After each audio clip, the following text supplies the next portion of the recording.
Protocol ছাড়া কাউকে না জানিয়ে প্রায় 4 ঘন্টা উনি ঢাকা শহর ঘুরেছেন। পরিষ্কার পরিচ্ছন্ন ধারাবাহিকতাটা বেড়েছে এবং অনেক অংশেই বিভিন্ন জায়গায় পরিষ্কার হয়েছে।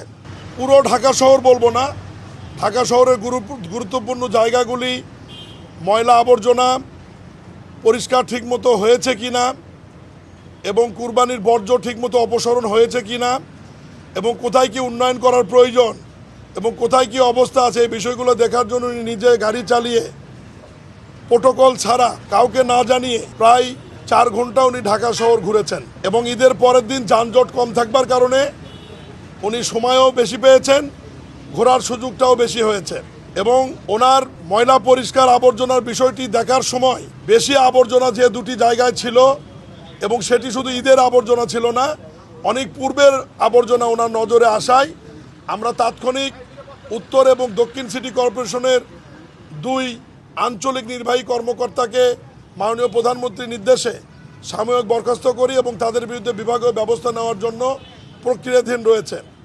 এর বাইরেও গতকাল দক্ষিণ সিটি কর্পোরেশনের নির্বাহী প্রকৌশলী কিবরিয়াকে আমরা সাময়িক বরখাস্ত করেছি এবং তার বিরুদ্ধেও বিভাগীয় ব্যবস্থা নেওয়ার জন্য প্রক্রিয়া চলছে।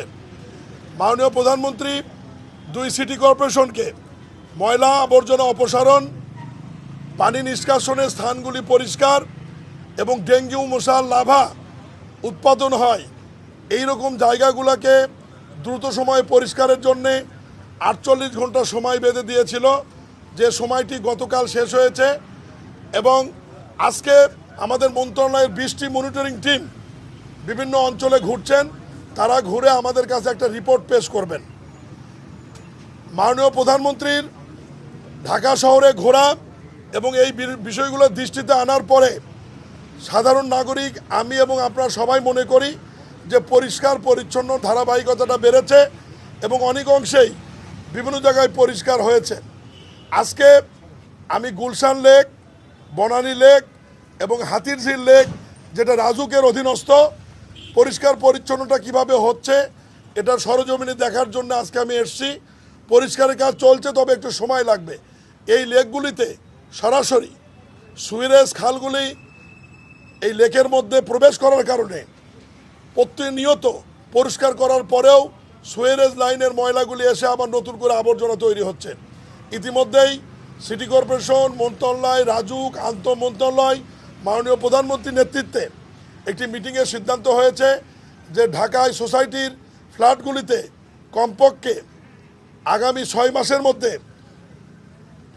এসটিপি করতে হবে, মানে সুয়েরেজ ট্রিটমেন্ট প্ল্যান, যার মাধ্যমে তারা সরাসরি সেপটিক ট্যাঙ্ক এবং সোকোয়েলও করতে হবে, যার মাধ্যমে তারা সরাসরি এই সুয়েরেজ ময়লাগুলো ডাইরেক্ট ড্রেনে না ফেলাতে পারবে না এবং ড্রেনে গেলে এটা আবার লেকে যাচ্ছে। ফলে লেকটি আমরা প্রতিনিয়ত পরিষ্কার করার পরেও আবার আগের অবস্থানে ফিরে যাচ্ছে।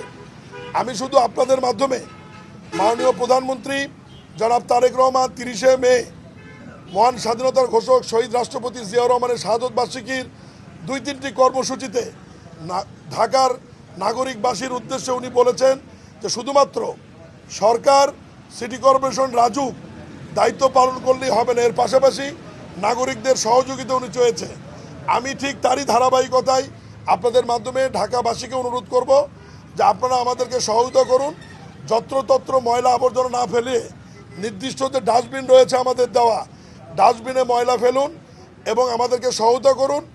এবং আমাদের এই ময়লা আবর্জনা পরিষ্কারের কাজ চলমান আছে, চলমান থাকবে, এটা একদিনের কাজ না, ময়লা প্রতিনিয়ত হবে, প্রতিনিয়তই পরিষ্কার হবে। এবং বিশেষ করে আমরা এখন গুরুত্ব দিব ডেঙ্গু মশার উৎপত্তি স্থল যে জায়গাগুলি লাভা তৈরি হবে, এই জায়গাগুলোকে আলাদা গুরুত্ব দিয়ে আমরা দেখছি। অনেক জনগোষ্ঠীর এই মহানগরে আমরা যতদূর সম্ভব সিটি কর্পোরেশন, রাজুক এবং ওয়াসা যৌথভাবে আমাদের এই পরিষ্কার পরিচ্ছন্নতা কার্যক্রম অব্যাহত থাকবে শেষ না হওয়া পর্যন্ত, এবং এটা শেষ হবেও না, চলমান প্রক্রিয়া। একটা পর্যায়ে সৌন্দর্য নিয়ে এসে তারপরে প্রতিনিয়ত সেই জায়গাগুলো ঠিক রাখবার জন্য যা যা করার প্রয়োজন আমরা করব।